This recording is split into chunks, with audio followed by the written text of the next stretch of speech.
At 7:16 on the morning of June 14, 2020, a security camera in Southeast Washington captured a group of men walking toward the end of a quiet residential block. At first, nothing about the scene looked unusual. The sun was already up. Cars were parked along both sides of the street. Trees covered parts of the sidewalk, and a group of visitors from Memphis and Atlanta appeared to be heading toward the vehicle that was supposed to take them back to their hotel. One of those visitors was a 21-year-old rapper named Albert Smith Jr. Most people knew him as CEO Bezzal. Bezzal had traveled to Washington with friends for what was supposed to be a music opportunity. But before that trip was over, the group found themselves gambling through the night inside an apartment in the Congress Park neighborhood. Tens of thousands of dollars reportedly changed hands. One witness would later claim Bezzal walked away from the game with close to $20,000. But shortly before the group prepared to leave, investigators say one man sent a message from his phone. The first text said that somebody was ready to roll. About 10 seconds later, a second message appeared. This one said something was about to go down. Back on the security camera, Bezzal and his friends were still walking. Then without warning, they began to run. A man appeared behind them. Investigators say he was carrying a firearm and chasing the group down the middle of the street. The vehicle waiting to collect Bezzal and his friends was already pulling away. Gunfire echoed through the neighborhood. Money began flying through the air. And before Bezzal could make it to the end of the block, the young rapper was struck. But what happened on that Washington street did not begin at 7:16 that morning. It began with music. It grew through gambling. And somewhere between Memphis, Maryland, Miami, and Washington, Bezzal found himself surrounded by people he believed he knew well enough to trust. By the time the sun came up, that trust had disappeared. And nearly 6 years later, 5 men would still be preparing to face a jury over what happened during Bezzal's final trip. To understand how CEO Bezzal ended up in Washington that morning, you first have to understand what made him different. Bezzal was not yet a national star. He did not have millions of followers. He was not headlining arenas or collecting major awards. But in Memphis, he had something that can sometimes matter just as much as fame. He had a reputation. People who knew Bezzal described someone with confidence, personality, and an ability to stand out without forcing it. His music reflected the world around him, but music was only one part of the identity he was building. Bezzal was also becoming known in gambling circles. And for a young man trying to move through the entertainment business, gambling could open doors that music had not opened yet. A successful rapper might ignore an unknown artist asking for a feature. A professional athlete might not listen to a new song sent through social media.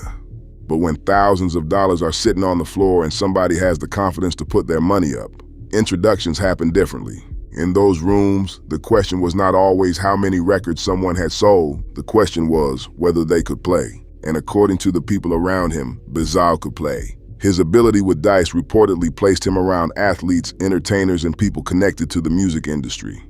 One of the most recognizable names connected to Bezzal was former boxing champion Adrien Broner. Broner had built his public image around confidence, money, entertainment, and risk. He was a world champion inside the ring, but outside the ring, Broner was almost equally known for gambling, traveling, nightlife, and his willingness to put large amounts of money on the line. This can be nice, bro. And I seen he was a hustler, so I was like, man, you ride with me. So from that day, he was just riding with me. I ran him up to like $1 million, some change. He's got a raw dog. He turned 21.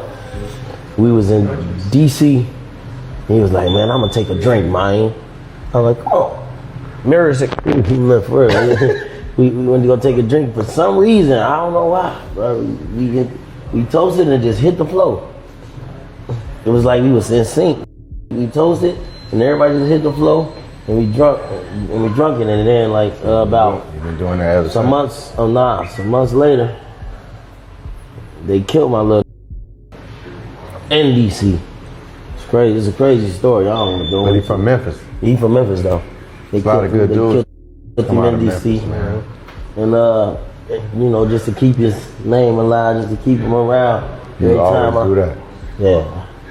Those shared interests created a world where somebody like Bezzal could become more than just another young rapper trying to get noticed. He could become somebody people remembered. The exact beginning of Bezzal's relationship with Broner has been described differently over the years. But the connection was real enough that, after Bezzal lost his life, one of his family members sent detectives a photograph involving Broner while investigators were trying to understand Bezzal's relationships.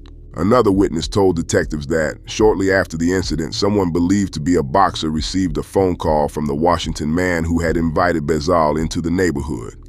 According to that witness, the message was that the Washington contact never intended for the situation to end the way it did, because he genuinely cared about Bezzal. The paperwork does not definitively identify the boxer who received that call, but the detail shows how far Bezzal's relationships had reached. He was only 21 years old. His music career was still developing. Yet after his passing, people connected to sports, music, Memphis, and Washington were all trying to determine how one night had turned into something nobody could take back. Long before Washington, Bezzal had already been moving between different cities. According to one witness, Bezzal had met a Washington man known as Locke about a year earlier at the MGM casino in Maryland. Locke's real name was Antonio McAllister. McAllister was known around the Congress Park area of southeast Washington. Witnesses described him as someone other men in the neighborhood appeared to respect. One witness said McAllister presented himself as the leader of his group. Whether every person around him viewed him that way is unclear. But when Bezzal's friends arrived in Washington, McAllister appeared to be the central connection. Bezzal and McAllister had not only met at the casino, they reportedly crossed paths again in Miami during the week before the Washington trip. All of my cargo delivered with no man.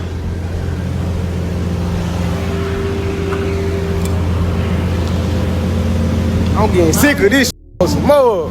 I bone my shit. I'm gonna eat my shit,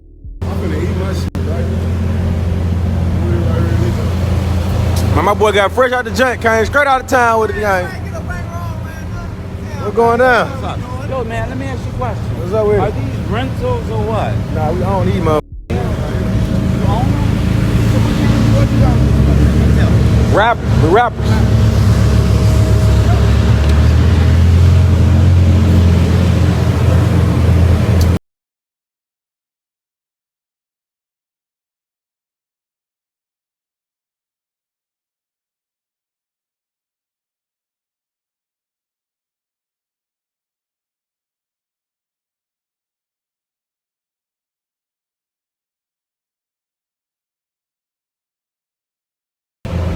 You dig what I'm saying? My guy trying to see what we doing, man. He trying to join the team. Oh, man, right there. Yeah. My boy Keno pulled up on me in McLaren. Yeah, put up in McLaren. Fuck some of my have no money. Fuck y'all thought. He just put up on me in that McLaren. Some of my have no money. Yeah, crazy hell. Yeah, and we ain't saving. We spending this. Save money for 5 months just to upload, and then we spend every day still upload.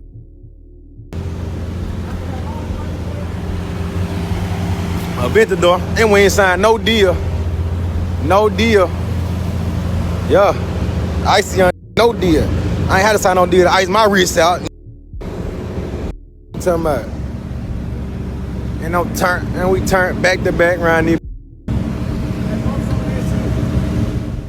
Several people from both groups were in Miami at the same time. Pictures from that period showed McAllister around rapper Shy Glizzy and others connected to Washington's music scene. That social circle mattered because it gave the upcoming trip the appearance of being more than a random invitation. Bezzal was not being contacted by a complete stranger. He had met McAllister before. He had been around some of the same people in another city. And the invitation was reportedly connected to music. For an emerging rapper, it probably felt like another step forward. On Saturday, June 13, 2020, Bezzal and approximately 7 friends traveled from Atlanta to Washington. Some members of the group were from Memphis. Others had traveled from different cities before meeting in Atlanta. Investigators would later refer to them collectively as the Georgia Group. They arrived at Reagan National Airport early that evening. Bezzal was reportedly carrying a firearm that had been legally obtained, and according to a witness, he also had permission to carry it. That detail would become important later, but at the time, the trip appeared focused on music, socializing, and gambling. After leaving the airport, the group checked into the Darcy Hotel. While they were checking in, they arranged for a large vehicle that could transport everyone together. Sometime between 10 and 11 that night, Bezzal and his friends traveled to Congress Park.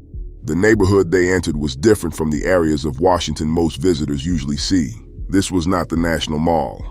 It was not a tourist attraction. It was a residential area in Southeast Washington, where McAllister and many of his associates were comfortable. Bezzal and his friends were the outsiders. When the vehicle arrived, witnesses said approximately 15 people connected to McAllister were already outside. The visitors were escorted toward an apartment building near the end of 13th Place. McAllister reportedly used a key to open the door. Once inside, the two groups continued socializing. At least one witness said a music video was filmed both outside and inside the apartment. Another witness claimed Bezzal had been paid approximately $8,000 or $9,000 to appear in that video. The exact artist behind the video was not clearly identified in the portion of the investigative record that became public. One witness later said the rapper connected to the filming had also lost his life in Atlanta. But what appears clear is that some type of filming took place. That is important because rumors surrounding the case would later suggest the music video was completely fake and existed only to bring Bezzal into Washington. The witness accounts tell a more complicated story. The music opportunity may have been real. A camera may have been used. Money may have been exchanged. The danger developed afterward. As the night continued, attention shifted away from filming and toward gambling. The groups began playing inside the apartment. Hours passed. Money moved back and forth. Some people remained awake. Others fell asleep. One witness said he fell asleep around midnight and did not wake up until shortly before the group prepared to leave. Another account suggested the gambling continued for 4 or 5 hours. By the time the sun began rising, the visitors were still inside the apartment. According to the federal charging announcement, the two groups had gambled tens of thousands of dollars through the night. But exactly how much Bezzal won remains disputed. One witness told detectives Bezzal had approximately $15,000 to $20,000 on him before the group was confronted. Another caller claimed Bezzal had won around $20,000 during the game.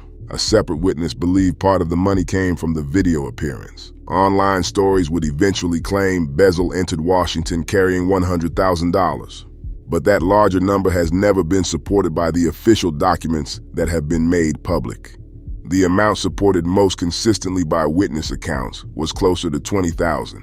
Still, even $20,000 is enough to change the energy inside a room, especially when people have been gambling all night, especially when some are winning and others are watching their money disappear. Marcel Gavin was one of the men prosecutors say was present that morning. According to his later interview with detectives, some of the men inside started becoming emotional about losing. Gavin would say that he noticed gestures and movements that made him believe something was about to happen. That explanation came after investigators found messages on his phone. At 5:24 that morning, according to the arrest paperwork, Gavin sent a text that said someone was ready to leave. 10 seconds later, he sent another message. This one said the situation was about to go down. When investigators confronted Gavin, he denied being part of any plan to take money from the visiting group. He claimed the message was meant as a warning. In his version, he could sense that the men who had been losing were becoming frustrated. He wanted to leave before their emotions turned into something more serious. But the message created a question investigators could not ignore. If Gavin knew trouble was coming, what exactly had he seen? And who else knew? By dawn, members of Bezzal's group were ready to go.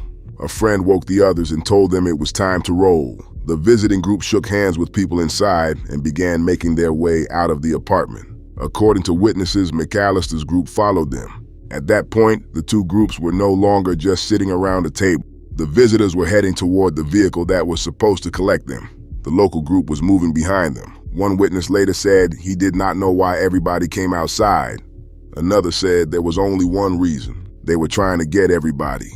The government's later theory was that the local group divided into smaller groups and targeted different members of Bezzal's crew. But as everyone first stepped outside, the danger may not have been obvious. The security cameras captured Bezzal and several friends walking north through the 3,400 block of 13th Place. The time was approximately 7:16 and 39 seconds. One member of the group appeared to be falling slightly behind. The others continued walking toward Congress Street.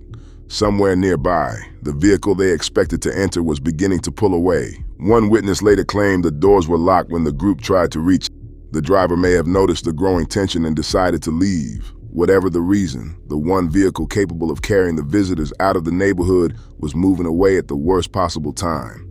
Then one of Bezzal's friends was approached from behind. According to multiple witnesses, the friend was struck in the face. Some accounts said he was hit with a firearm. Others could not clearly see what was used. But the first strike changed everything. Several people allegedly surrounded the man, grabbed him, pulled at him, and began taking his belongings. Members of Bezzal's group looked back and realized something was wrong. One witness said Bezzal saw his friend being assaulted and made a split-second decision. Instead of continuing to run with the money, Bezzal reportedly threw a stack of cash into the air. The apparent goal was to distract the attackers. If the men were focused on the money, maybe his friend could get away. For one brief moment, currency filled the street, but the attack did not stop. At approximately 7:16 and 42 seconds, the camera showed the visitors break into a sprint. Bezzal and several friends ran north toward Congress Street. Others scattered in different directions. Investigators say John Wilkins appeared behind them. Wilkins was connected to the Washington group and had been seen around McAllister. According to the affidavit, Wilkins chased Bezzal and the others through the middle of the street while pointing and firing a handgun in their direction.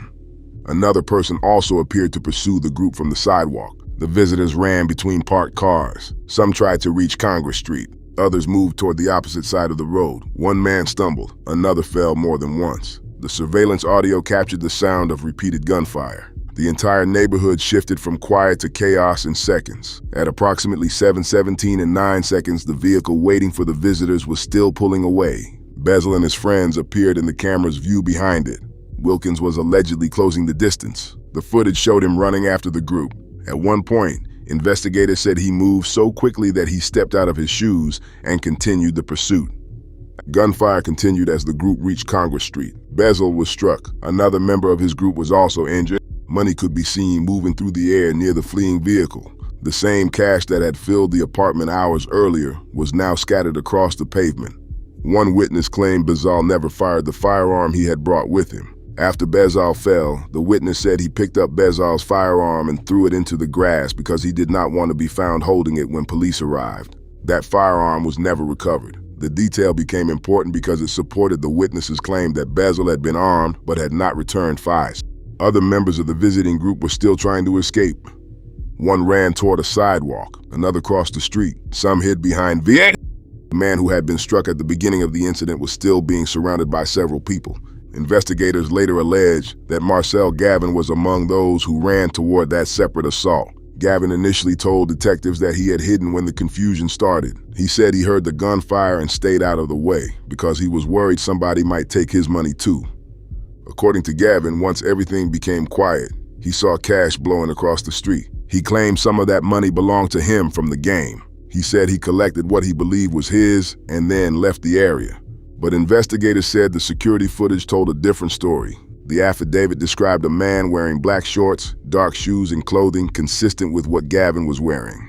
That man appeared to exit the driver's side of Gavin's white Jeep, run toward the friend who was being assaulted, participate in the encounter, and then return toward the Jeep.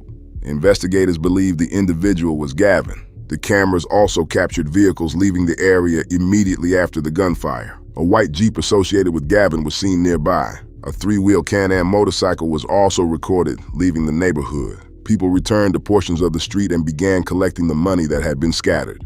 Police arrived only minutes later, but by then, several vehicles had already left. Bezzal's trip to Washington had lasted less than one day. The visit began with an airport arrival, a hotel check-in, and plans to participate in a music video. It ended with Bezzal lying on a street more than 700 miles from Memphis. He was transported for emergency treatment but did not survive. He was 21 years old. The news traveled back to Memphis quickly. Friends and relatives struggled to understand what had happened. Some believed Bezzal had been invited into a situation that was planned from the beginning. Others believed the night changed only after the local group started losing money. The public paperwork does not provide a simple answer. It contains evidence that at least one person suspected trouble before the group left the apartment. It also contains witness accounts suggesting the attack began when emotions around the gambling money became too intense. What happened next would depend on whether investigators could identify the people seen on several different cameras. One of the first vehicles to draw attention was the white Jeep. Surveillance showed a Jeep leaving the area, returning and stopping near money scattered on the street. The occupants appeared to get out and collect cash. The vehicle left shortly before police arrived. Officers later found a white Jeep Cherokee in the parking lot of an IHOP. The vehicle matched the description distributed after the incident. An officer noticed a man walking toward it. That man was Marcel Gavin. When police attempted to stop him, investigators say Gavin entered the Jeep and drove away. Officers followed. The vehicle eventually stopped near a school campus in southeast Washington. Gavin was taken into custody for fleeing from law enforcement. At the time, officers recovered approximately $3,800 from him. Gavin told police he had not done anything. He claimed he was one of the people who had nearly been robbed. He also explained that he had used a stranger's phone to contact a friend after losing his own phones during the confusion. According to Gavin, his friend brought the phones back, but when detectives searched the Jeep, they found much more than $3,800. Inside the glove compartment, investigators recovered $9,000 in $20 bills. The money was neatly stacked and wrapped with elastic bands. In the rear cargo area, they found an additional $7,720 inside a black bag. The paperwork said some of the loose money appeared to have staining on it. Smaller amounts were found in other parts of the vehicle. Altogether, investigators recovered approximately $16,851 from the Jeep. They also recovered phones. The amount was close enough to the money witnesses said had been taken that the discovery became central to the case.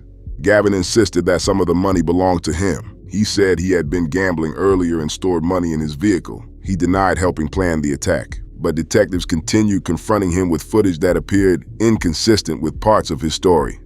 At first, Gavin said he had gone to Congress Street alone. Later, he acknowledged that another person had been with him. He gave different accounts of who drove the Jeep, when it returned, and why he was seen collecting money. Each change made investigators more suspicious. The security cameras gave police a second major lead. The three-wheel Can-Am seen leaving the area had a distinctive appearance. The rider wore a helmet and jacket investigators believed they could identify. Detectives began reviewing social media photographs connected to McAllister and his associates. Several posts led them to Coleman Power Sports in Arlington, Virginia. A photograph showed McAllister and Shy Glizzy sitting on Can-Am vehicles. Other posts showed Gavin and additional men riding similar machines. The captions repeatedly mentioned a person known as Money. The post did not suggest that every person shown had anything to do with the incident. Instead, detectives used the photographs to understand the relationships inside the group and determine who owned specific vehicles. Records from Coleman Power Sports showed that John Wilkins had purchased a Can-Am Riker Rally approximately 1 month before Bezzal's final trip. The purchase included white side panels matching the vehicle seen on surveillance. The store records also connected Wilkins to a distinctive black and white helmet. Investigators compared the helmet, vehicle, and clothing from social media with the person seen on the security footage. They believed the details matched. One witness also identified Wilkins in a photograph as the person who had been firing. According to the witness, Wilkins wore a light-colored motorcycle jacket, blue jeans, and white shoes that morning.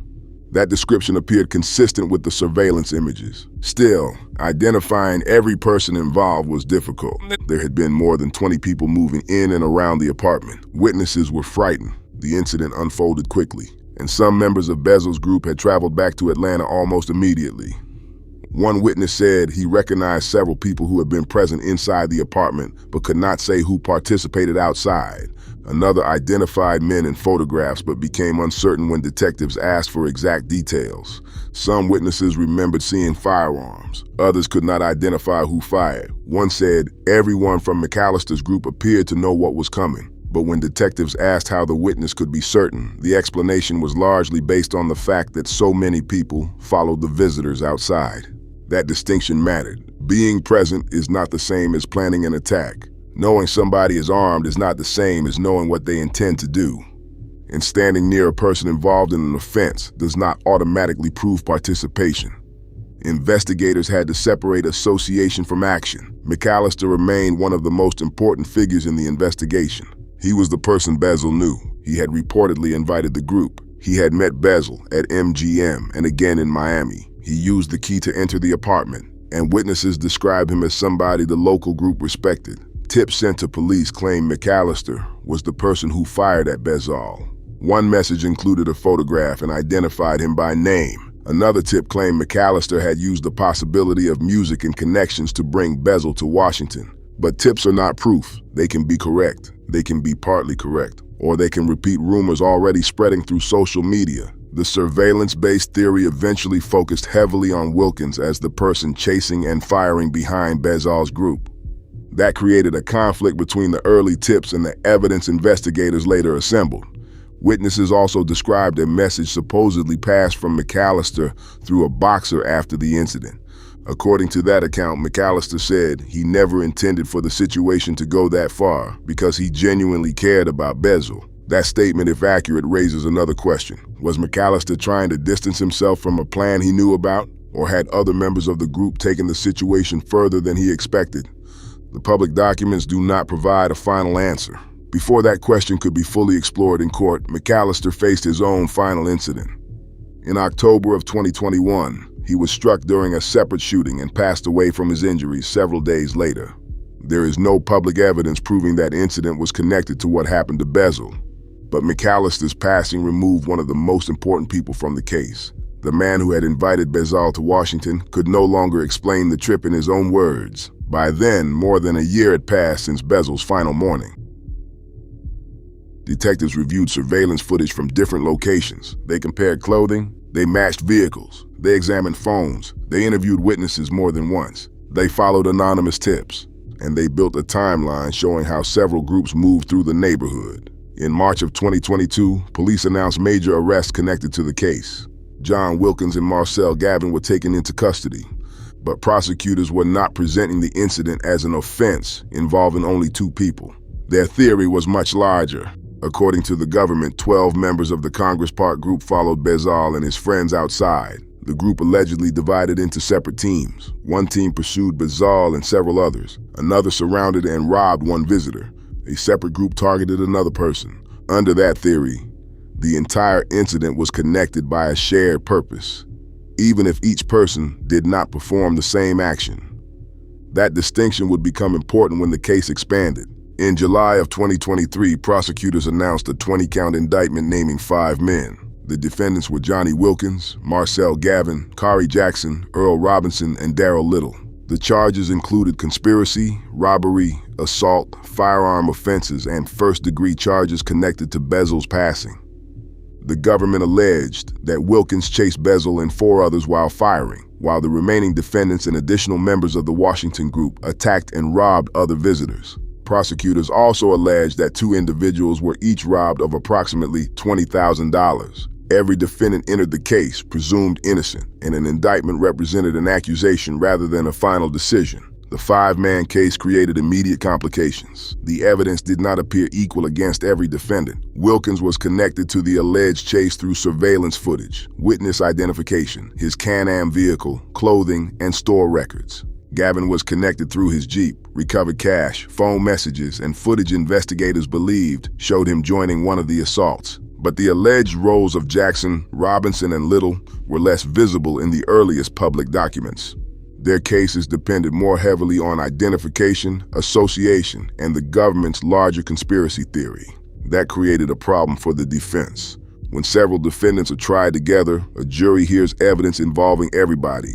A strong piece of evidence against one person may influence how jurors view another person, even when the alleged conduct is different. 3 defendants asked the court to separate their cases. They wanted individual trials instead of one large proceeding. Their attorneys also raised concerns about how long the case had remained unresolved. But in April of 2025, Judge Jason Park denied those requests. The judge said the investigation was lengthy and complex, and that the delays could not be placed entirely on prosecutors. The court moved the case toward a combined trial tentatively planned for August of 2026. That means the security cameras captured Bezzal's final chase in less than 1 minute. But the court system has taken years to determine exactly who should be held legally responsible. For Bezzal's family, the passage of time does not erase what happened. He was 21. His music was gaining attention. He had connections most emerging artists spent years trying to build. He had traveled from Memphis to Atlanta, Maryland, Miami, and Washington. His reputation at the dice game had placed him around rappers, professional athletes, and people with access. But that same world came with risks. Large amounts of cash were being carried openly. Gambling sessions took place in private rooms. People traveled between cities based on relationships that may have felt stronger than they really were. And once tension appeared, there were no security guards, contracts, or official rules capable of controlling the situation. The easy lesson would be to say Bezzal lost his life because he gambled, but that explanation is too simple. Thousands of people gamble without ever experiencing anything close to what happened in Washington. The deeper issue was trust. Bezzal believed he knew the person inviting him. He had met McAllister before. They had crossed paths at a casino. They had been around each other in Miami. There were music connections. There were mutual associates. There were photographs with recognizable people. From the outside, the trip may have looked safe, but relationships formed around money can change when the money starts moving in one direction. A person can be welcomed while everybody is winning. The energy changes when the same person begins walking away with more than everybody else. According to Gavin's own explanation, he could feel emotions changing inside the apartment. That is why his text message remains one of the most important details in the entire case. Something was about to go down. The question is whether he was predicting the situation or warning someone about a plan he already understood. That will ultimately be for a jury to consider. The same is true for the $20,000. Did Bezzal win the money during the game? Was some of it payment for the video? Did the visitors arrive with large amounts before gambling started? How much belonged to Gavin? How much was collected from the street? And how did nearly $17,000 end up inside the white Jeep? The security footage may show people moving. The text messages may reveal concern. The money may connect vehicles to the aftermath. But every piece still has to be explained. That is why the story of CEO Bezzal is larger than a headline about a dice game. It is a story about how quickly opportunity and danger can occupy the same room. For Bezzal, music and gambling had both created access. They placed him around people with money. They moved him from city to city. They connected him to Adrien Broner, Washington artists, and individuals with influence in their neighborhoods. At 21, that access probably felt like progress. But access without protection can become exposure. And on the morning of June 14, 2020, the people who seemed capable of opening new doors were standing between Bezzal and the vehicle he needed to reach. The final images from the street show a young man moving through a neighborhood he did not know as well as the people behind him. His friends were scattering. The vehicle ahead was disappearing. The money everybody had been focused on was now blowing across the pavement. The entire night had changed in seconds. For years, the case existed in two different worlds. Online, people repeated theories about $100,000, celebrity connections, and a planned setup. Inside the court record, investigators focused on vehicles, timestamps, clothing, text messages, phone records, and individual movements. The truth may contain pieces of both. Bezzal may have been brought to Washington because of music. The video may have been real. The payment may have been real. The friendship may have felt real. And the decision to take money from the visiting group may still have formed before they reached the street. Those ideas do not cancel each other out. A genuine invitation can still end in betrayal. A real friendship can still be surrounded by people with different intentions. And a situation that was not originally supposed to turn fatal can still become impossible to control once firearms appear. One witness said McAllister never intended for the night to end the way it did. That does not answer whether he knew something was coming, but it reveals the distance between intention and consequence. By the time anyone tried to explain what they meant to happen, Bezzal was already gone. What remained was his music, his family, the friends who returned home without him, the photographs from Miami, the casino connections, the security footage from Washington, and the people who continued saying his name years later. CEO Bezzal entered Washington as a young artist building momentum. He left behind a case involving 5 defendants, dozens of charges, multiple surveillance cameras, and questions that still have not received a final answer. Maybe the clearest image of the entire story is not the apartment, it is not the dice, and it is not even the money found inside the Jeep. It is the moment on the security camera when Bezzal and his friends stopped walking and began to run. Before that moment, there was still a chance the night could end normally. They could return to the hotel. They could leave Washington. They could talk about how much money had been won. Bezzal could return to Memphis and release more music. But after that moment, every decision belonged to somebody else. The person chasing, the people surrounding his friend, the driver pulling away, the people returning to collect the money, and the witnesses who would spend years trying to explain what they saw. Bezzal's final morning lasted only a few minutes. The story surrounding it has lasted for years, and until a jury hears the full case, one question will remain above all the others. Did a night of gambling suddenly get out of control, or did somebody decide before Bezzal reached the street that he was never leaving Washington with the money?